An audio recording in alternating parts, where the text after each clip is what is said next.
안녕하세요. 저는 21살, 그리고 17살 두 딸을 키우고 있는 40대 후반의 여성입니다. 글을 써본 게 정말 오래되어서 사연을 보내려 하니 글 쓰는 걱정부터 되더라고요. 그래도 내 주변 내 사람의 일이다 라고 생각하며 너그럽게 봐주시기 바랍니다. 제가 곧 나이도 신이 되고 오래 산 건 아니지만 나름 힘들다고 하는 젊었던 시기도 겪어보며 여기까지 온 사람입니다. 가난한 시골에서 태어나 가난한 집안에서 부모님을 거두려는 장녀의 역할도 오래도록 해봤었고요. 공부의 끈을 놓지 않고 대학에 들어갔지만 다가온 현실에 부딪히며 또 돈을 벌고 고생을 하며 겨우 졸업을 해본 경험도 있습니다. 반에서 1, 2등 한다는 애가 소풍 갈 적에 도시락을 싸가지 못해서 혼자 구석에 숨어 있다가 선생님의 도시락을 빌려 먹어본 적도 있었고요. 지금에 와서 생각을 해보면 눈물 몇 방울쯤은 우습게 찔끔거릴 정도로 힘들었던 시절이 분명히 있었어요. 그래서였는지 결혼하고 지금에 주어진 저의 삶에는 누구보다 감사해하며 살고 있답니다. 이전만큼 배고픔을 느낄 여유도 없고 또 이전만큼 누군가의 눈치를 보며 숨거나 피해야 하는 처지도 아니니까요. 저희 남편은 전문직에 종사하는 사람입니다. 병원이나 법조 계열은 아니지만 자격증 하나 가지고 사무실 차려서 돈벌이를 제법 잘하고 있는 사업자예요. 이 사람의 친구가 운영 중인 법인 회사에서 제가 잠시 일을 했었는데요. 거기서 오고 가며 만난 남편이랑 눈이 맞아서는 어찌해서 결혼까지 하게 되었습니다. 저에게는 참 대단한 왕자를 만난 꼴이었지만 남편에게는 많이 기울어지는 여자를 만난 꼴이었죠. 그게 정말 찐 사랑이고 했을지라도 주변 사람들 눈에는 많이 답답하고 싫었을 겁니다. 저희 시댁도 마찬가지였고요. 시부모님은 저를 무척 반대하셨어요. 학력도 좋고 직장도 제 능력으로 들어가 일을 하고 있었던 거지만 딱 하나 아무것도 보잘것없는 저희 집안 자체에 대해서 많이 싫어를 하셨답니다. 그렇다 보니 저는 결혼을 하면 시댁 눈치를 많이 봐야 했답니다. 남편만 보고 있으면 나를 많이 아껴주고 또 돈 눈치, 사람 눈치 보지 않도록 많이 도와줬지만 시댁 앞에만 서면 저는 한없이 작아졌어요. 분명 나는 더 이상 돈 걱정도 하질 않는데 시댁이라는 단어만 떠올리면 뭔가에 많이 속죄해야 하는 것만큼 답답하고 눈치를 보게 되었답니다. 그건 40대 후반이 되어 내일 모레 50을 바라보고 있는 지금에까지도 변한 게 하나 없었죠. 시댁이랑 저희 집이 거리상 차를 타고 이동하면 겨우 20분 정도가 걸립니다. 제법 가까운 거리였는데 문제는 시어머니의 태도셨죠. 며느리를 싫어는 하지만 자주는 봐야겠고 옆에서 잔소리라도 한마디 더 퍼부으며 기강이라도 잡아야겠다고 생각을 하셨던지 저를 유독 찾으셨어요. 저희 남편이로 아주버님이랑 형님도 계시거든요. 그런데 형님네한테는 전화 한번 찔끔 하지 않으면서 저한테만큼은 참 자주 매달리다시피 하며 연락을 해오셨답니다. 집으로 오라고 말이죠. 저희 아주버님은 남편이랑 비슷한 계열에서 일을 하다가 지금은 완전히 사업만 하고 계시고요. 형님은 그 일을 거들고 계세요. 결혼하며 들었던 건데 형님네는 저희 집과는 비교도 안 될 만큼 덕망 높고 돈도 많은 부유하고 좋은 환경의 집안이었습니다. 듣기만 해도 시부모님께서 정말 좋아라 하겠구나 라는 걸 지레짐작할 수 있었을 정도였습니다. 그리고 그 예감은 적중했어요. 결혼을 하고 나서 보니 시부모님, 특히 시어머니가 형님 눈치를 그렇게 보더라고요. 제가 시어머니 눈치를 보는 것 마냥 시어머니도 형님 눈치를 보는 겁니다. 그냥 명절에 며느리한테 전화를 한 번 하는 것마저도 해도 될까 하는 고민을 몇 번이나 하고요. 형님께 전화를 거는 정도였습니다. 저한테는 그냥 생각나는 대로 밤이든 새벽이든 전화를 해대는 분이 말입니다. 다 같이 모이더라도 당연하다는 듯이 저에게는 심부름을 시키면서 형님께는 단 한 번도 뭘 부탁하신 적이 없었어요. 물 한 잔조차 형님 앞에서는 직접 일어나 떠마시거나 굳이 멀리 있는 저를 불러내 떠오라고 시키시곤 하셨죠. 그렇다 보니 어느새 저희 관계는 참 우스워졌습니다. 갑 중에 갑이 형님이셨고요. 그 아래에 시어머니, 그리고 그 가장 밑바닥에 제가 있었죠.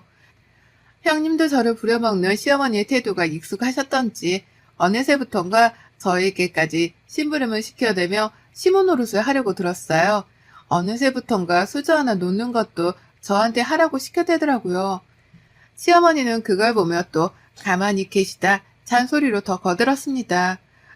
제가 그 사이에 딸들도 둘을 낳았는데 아이들이 어릴 땐 몰랐습니다. 그런데 아이들이 커서 말귀를 알아듣기 시작하고 나니 서서히 걱정되더라고요. 내 아이들이 할머니 집에 왔을 때 이런 꼴을 보고서 나를 어떻게 생각할까라는 걸 말이죠. 그리고 아니나 다를까 이런 걱정들은 모두 현실이 되어서 이제는 아이들이 할머니 집에 가는 걸 죽기보다 싫어한답니다.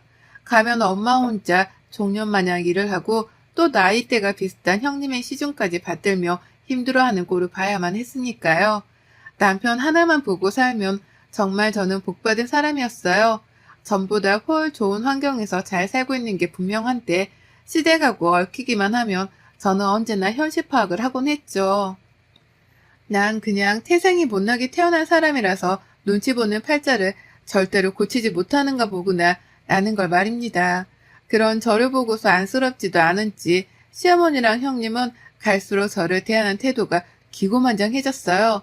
특히 형님은 저랑 동갑내기 딸 자식을 키우면서도 단 한 번은 서로 공감하거나 위로해 주지도 않고 또 덕담이나 대화 자체를 진득히 주고받아 보려 하지도 않으시더라고요.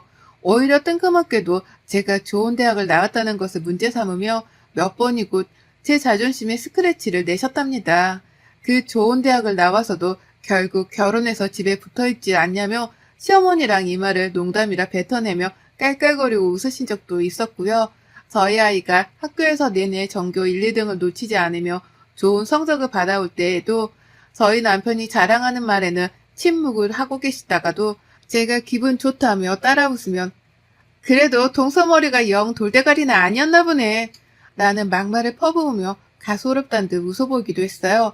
남편이 놀라 돌대가리가 뭐냐고 되물으면 형님은 우리 도련님 또 사랑꾼 되셨네. 농담이에요, 농담. 라면서 웃으며 또 서둘러 자리를 떠버리셨죠. 저한테 똥을 투척하시고는 그냥 그 길로 사과 하나 제대로 안 하고 도망을 가버리신 겁니다. 이런 식으로 비아냥대며 기분을 망치고 자리를 혼자 떠버린 경우가 더러 있었어요. 늘 얼굴이 울그락불그락 시댁만 가면 저의 자존심은 여기저기 난도질을 당해 너덜너덜해지곤 했답니다. 그걸 위로하는 건 저희 남편이랑 애들이었지만 사실 좀 속상하기도 했어요. 남편은 왜 시댁에서 한마디도 제대로 못하는가 싶어 답답하기도 했거든요.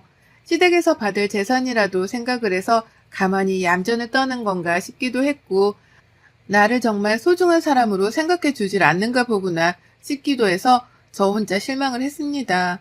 누구도 알지 못하게 혼자 쏘가리를 하며 사는 일이 많아졌고 그렇다 보니 더 이상 돈 걱정을 하지 않지만 마음고생은 한결같이 해오고 살았어요.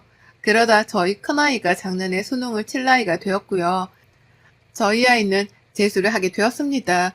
워낙 공부를 잘하던 아이였는데 수능을 망친 바람에 더 좋은 대학으로 진학을 하기 위해 스스로 내린 결정이었어요. 저희 부부는 무조건 아이를 응원하기로 했고 그래서 지금 열심히 뒷바라지를 하는 중이었고요. 하지만 이것마저도 시댁에서는 특히 형님은 눈엣 가시로 취급을 하셨어요. 그냥 뭐가 다 마음에 들지 않으셨던 거죠. 형님의 아이도 저희 아이랑 동갑이고 같이 수능을 쳤는데 이번에 대학을 갔거든요. 서울 안에 있는 하위권 대학에 말이죠. 형님이 절 싫어하는 걸 아니까 형님 아이가 수능을 칠 때에도 그리고 대학에 붙었다는 소식을 들었을 때에도 저는 무조건 격려하고 칭찬하고 또 안부를 여쭙는 전화만 날렸습니다. 물론 형님은 저희 아이한테 그 어떠한 응원의 말씀도 해주려 하신 적이 없었으나 전 그냥 자식이 수험생이니 형님도 얼마나 떨리실까 싶은 마음에 아이한테 응원을 전해달라며 격려의 전화는 남겼죠. 초콜릿이나 수능역 선물도 직접 사다가 보내줬고요. 그렇게 진 수능이었고 형님 딸아이는 대학에 합격을 했는데요. 형님의 태도가 이상하더라고요. 저희 아이가 재수를 하는 것이 꼭 저를 닮아 모지리같이 구는 행동이라며 이해할 수 없던 반응을 보이신 겁니다. 자식의 부모인 저희 부부가 괜찮다며 가만히 있는 와중에 뜬금없이 형님이 말이죠. 더 좋은 대학을 가려는 것 자체가 욕심이고 또 재수를 하게 한 제가 생각이 짧았다며 그 말을 시댁에서 시어머니를 앞에 두고서는 한참이나 중얼중얼 거리시더라고요. 공부를 잘하는 줄 알았는데 알고 보니 좋은 대학에 한 방에 붙을 만한 성적은 아니었다면서 그간에 그렇게 공부를 잘한다는 말만 늘어놓더니만 재수가 뭐야 재수야.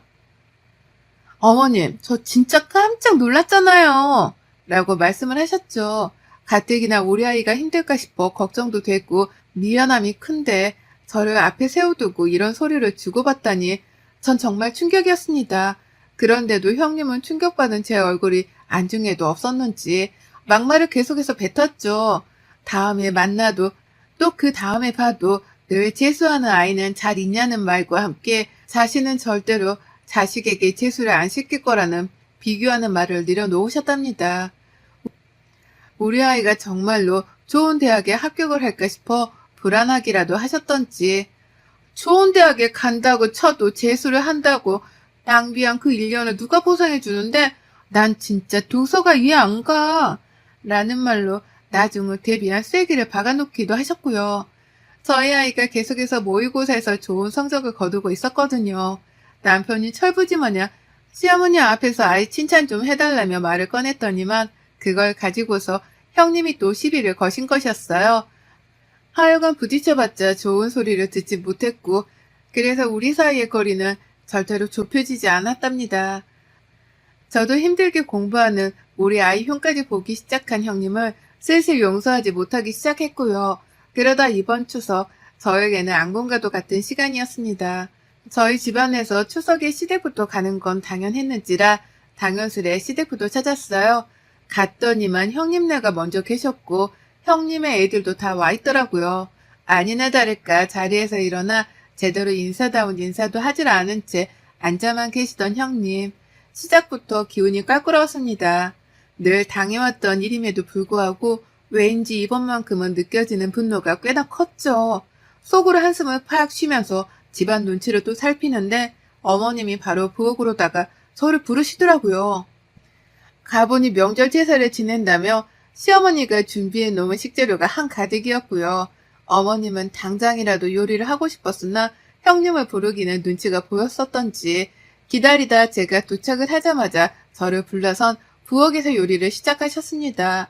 그렇게 저는 시댁에 도착을 하자마자 일을 했고 명절 요리를 다 끝내고 난 후 잠깐 쉬는 타이밍에 소파 끄트머리에 앉아있던 남편 옆에 앉았어요. 거실 한복판에 앉자니 형님이 자리를 차지하고 계셔서 살짝 불편했거든요.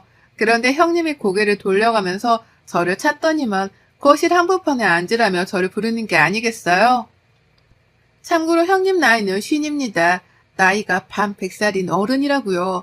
진드윽히 나이를 먹은 만큼 먹은 양반이 저를 거실 한복판에 앉으라며 불러 세워서는 TV까지 딱 꺼버리는 게 아니겠어요? 온 가족들이 다 보고 있던 TV를 꺼버렸으니 그 모든 시선들은 당연히 저랑 형님 두 사람에게로 향했답니다. 형님은 모든 시선이 우리에게로 향하자 그제서야 우리 수연이가 재수 공부하느라고 힘들 텐데 라는 말과 함께 TV 선반 옆에 있던 자기 핸드백을 직접 들고 오더라고요. 전 순간 기대를 했어요. 설마 재수하는 우리 아이한테 줄 선물이라도 준비를 해오신 건가 싶었거든요. 안 그럼 뜬금없이 TV를 보다 말고 그걸 꺼버리고서는 우리 아이 이름을 언급하며 가방을 들고 올 이유가 없었습니다. 그러니 전 남들이 그렇듯이 당연하게 선물을 기대했어요. 그럴 사람이 아니라는 걸 잘 알았지만 그 순간만큼은 분위기가 딱 그랬습니다. 저희 남편도 뭔가 받을 게 있는 건가 싶었던지 기대를 하고서는 자리에서 일어나 제 쪽으로 다가와 같이 앉아버렸고요. 그런데 소리가 이상했습니다. 이상 야릇했어요. 선물이라는데 재수를 하는 아이한테 줄 선물인 줄 알았는데 소리가 굉장히 부스럭거리면서 요란스럽더라고요. 그냥 요란스러운 게 아니라 무슨 플라스틱 과자 봉다리를 마지작거리는 와중에 뭔가가 부스러지는 듯한 소리까지 나는 듯이 부산스러웠습니다. 순간 신경이 곤두서다 못해 이게 뭔가 싶은데 형님의 가방 안에서 나온 그 무언가의 정체를 보자마자 전 소스라치게 놀라며 외마디를 뱉어내고 말았습니다. 아, 라는 탄식 말입니다. 그건 바로 미역이었어요. 네, 애 낳고 먹는다는 그 미역 말입니다. 시험을 앞둔 수험생에게는 미끄러진다는 속성 때문에 선물 중에서는 최악으로 꼽힌다는 그 미역 말이죠. 어린애가 미역국을 뜬금없이 먹을 것도 아니었고 그렇다고 미역을 특히나 좋아하는 애도 아니었는데요. 하고 많은 선물들 중에서 미역을 골라와 선물로 주려고 했다는 그 사실에 저는 진짜 생각할수록 경악을 금치 못했답니다. 웬일로 형님이 저를 먼저 불러서는 딸아이까지 언급을 하며 가방을 찾아오길래 대단한 선물 혹은 현금이라도 줄 줄 알았다며 제 옆으로 쫄래쫄래 다가왔던 남편. 하지만 형님 가방 안에서 미역이 나오는 걸 본 순간 제가 내뱉은 탄식에 이어 남편도 바로 참! 이라는 허무하단 한숨소리를 쏟아내며 당황히 어쩔 줄을 몰라 했죠. 그 순간만큼은 저희 부부가 모두 다 딸의 편이 되어서 이러한 무례를 범한 형님의 태도에 순간적으로 화가 차올랐네요. 공부한다고 가뜩이나 힘들어하는 아이인데 이게 무슨 역 같은 경우냐 싶었던 거였죠. 그리고 그제서야 알았습니다. 형님이 눈치 없는 척을 하면서 우리 도련님도 기대를 했나 보네. 내가 수연이 주려고 챙겨온 건데. 라는 말과 함께 가방 속 미역을 완전히 꺼내다가는 제 앞에 놓아주셨거든요. 근데 그걸 자세히 보니까 먹던 미역이더라고요. 색을 사왔어도 잘했다고 칭찬을 해줄까 말까 하는 와중이었는데 자신이 집에서 먹다 남았던 미역을 그 인공 포장지 안에 그대로 담아서는 가방 안에 꾸겨 넣어서 들고 온 겁니다. 뒤에서 시어머니란 사람은 그걸 보고 피식거리며 웃기까지 하고 있었고요. 순간 이 사람들이 괴물들인 줄 알았어요. 본인도 얼마 전 수험생의 엄마여서 미역이 선물로는 최악이라는 걸 잘 알고 있었을 텐데도 일부러 저에게 엿을 먹이겠다고 굳이 재수하는 딸까지 건드려 열불이 나게 한 것이었죠. 그러니 남편도 이것만큼은 더 이상 참기 힘들다 싶었던지 이걸 공부하는 애들 중에서 누가 먹는데요? 참 형수님도. 라면서 형님을 향해 분노의 레이저를 쏘아대기 시작했습니다. 그리고 저는 이때다 싶어 남편의 행동에 불을 끼얹었죠. 그간에 저 무시하고 까내리고 했던 것들 다 괜찮아요. 뭐 원래 인성이 그 정도밖에 안 되시는 분이시구나 싶어서 제가 그간 참고는 살았습니다.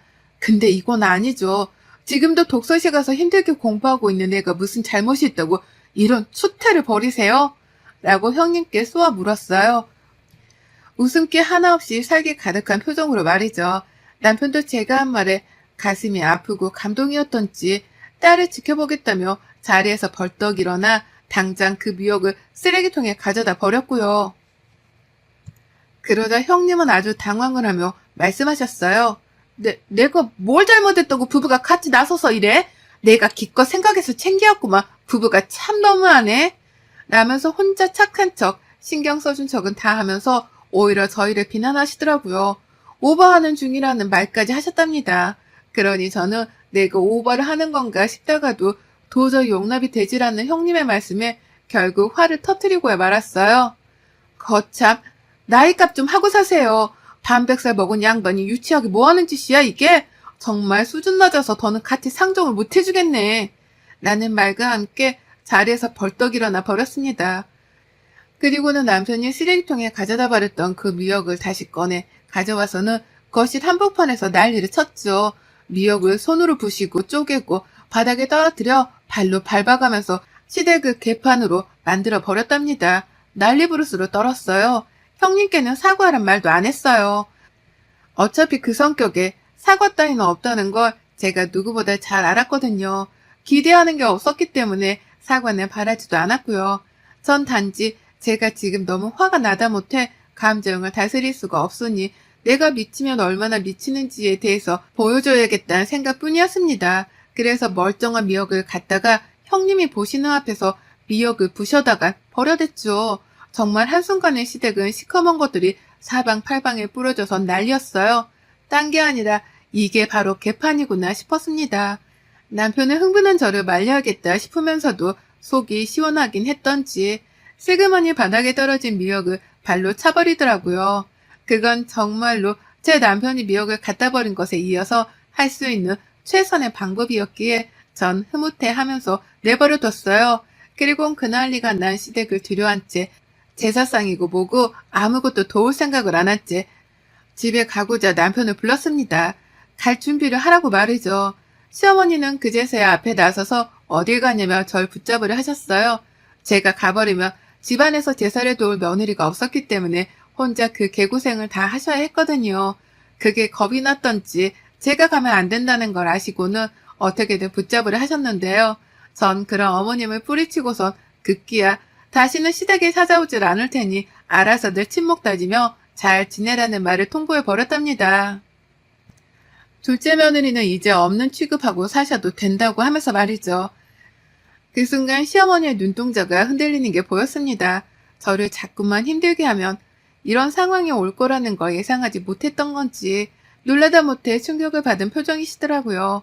하지만 상관없었어요. 아무 미련 따위도 남지 않은 시댁이었습니다. 저런 통보를 하자마자 뒤도 돌아보지 않고서 집을 나와버렸어요. 이제는 다시 안 찾아봐도 된다는 생각에 괜시리 속이 시원해 하늘을 한번 올려다봤고요. 뒤따라 차키를 들고 온 남편은 저를 집까지 바래다 주고선 다시 시댁으로 돌아갔습니다. 제사를 지내긴 지내야 하는데 와이프한테 같이 있어달란 말은 차마 못하겠었다고 하더라고요. 그래서 집으로 바래다 주기로 했다고 말이죠. 또 그와 동시에 남편은 말했습니다. 잘했어. 오늘 정말 잘했어. 그 난리를 피웠으니 다신 형수님도 말을 함부로 못하실 거야. 당신은 그냥 오늘 당신이 한 말만 잘 지켜. 절연하고 다신 우리 집이랑 얽히지 마. 라고요. 제가 절연하겠다고 한 것에 동의를 해준 거예요. 그러니 명절이어도 자기 혼자 시댁에 갈 거니까 저는 절대로 다신 참석하지 않아도 된다는 말도 해준 것이었습니다. 천군만마를 얻은 기분이었어요. 기분이 째져라 좋았답니다. 그 말을 듣자마자 핸드폰도 바꾸기로 결심했고 다신 죽을 때까지 시댁의 시작 것들은 그 누구하고도 얼굴 보고 살지 않기로 하늘에 맹세했답니다. 그리고 저는 결혼하고 처음으로 명절에 2다리 뻗고 누워보고 배달 음식이란 걸 시켜 먹으며 그 어느 때보다 행복하고 여유로운 명절을 보냈답니다. 내 딸들이랑 둘도 없이 좋은 시간을 보내서 후회도 없고 미련도 없네요. 그리고 전 앞으로도 다가올 모든 명절들을 이렇게 휴가로 여기며 살 겁니다. 형님의 재수 옴붙은 행동 덕분에 결국 절연 선언을 하고 자유를 찾았네요. 여러분의 생각은 댓글로 남겨주세요. 오늘도 시청해 주셔서 정말 감사합니다.